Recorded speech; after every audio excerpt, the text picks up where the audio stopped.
৪৮ ঘন্টার মধ্যেই আমরা জানতে পারবো যে আসলে বাংলাদেশ ইন্ডিয়া থেকে ওয়ার্ল্ড কাপটা খেলবে না শ্রীলঙ্কা থেকে তার পুরো ওয়ার্ল্ড কাপটা শেষ করবে।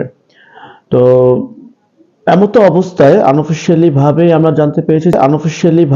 জানতে পেরেছি যে হয়তো বিসিবি আমাদের বাংলাদেশের ক্রিকেট বোর্ড যেটা চাচ্ছে সেটাই হয়তো তারা পেতে যাচ্ছে। শ্রীলঙ্কাতেই হয়তো সবগুলো ওয়ার্ল্ড কাপের যতগুলো ম্যাচ হবে সবগুলোই শ্রীলঙ্কা অনুষ্ঠিত হবে।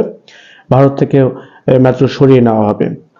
এটা এখন পর্যন্ত আনঅফিসিয়ালি আমরা জানতে পেরেছি যে আইসিসি বিসিবির যে সমস্যাগুলো তুলে যে মেলটা করেছে সেই সমস্যাগুলোকে একেবারে গুরুত্ব সহকারে আমলে নিয়েছে এবং আমলে নিয়ে বিসিবির পক্ষেই হয়তো একটা নিউজ আমরা ৪৮ ঘন্টার মধ্যে একটা পেয়ে যাব।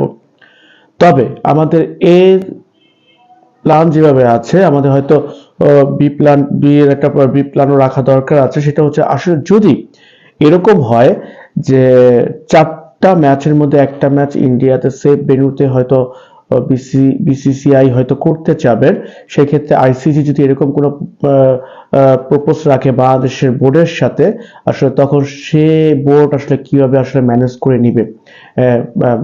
আমি আমি আবারও বলছি যে একটা পজিটিভলি একটা আভাস পাওয়া গেছে যে ওয়ার্ল্ড কাপের সমস্ত ম্যাচগুলো শ্রীলঙ্কাতে হচ্ছে।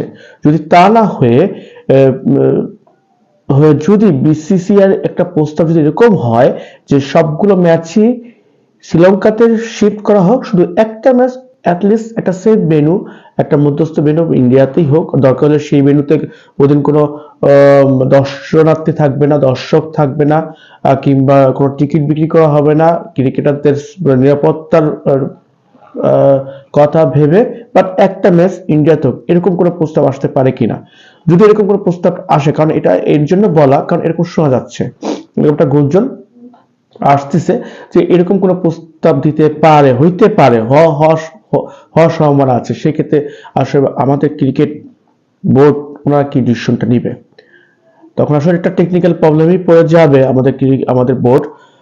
তবে যেটাই হোক আমি অবশ্যই বলবো না মানে খেলাটা দেশের আগে না, অবশ্যই দেশের পরে।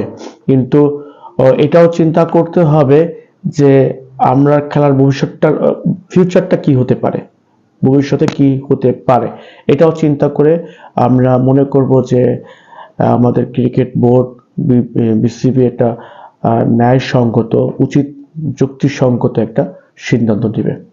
ধন্যবাদ সবাইকে।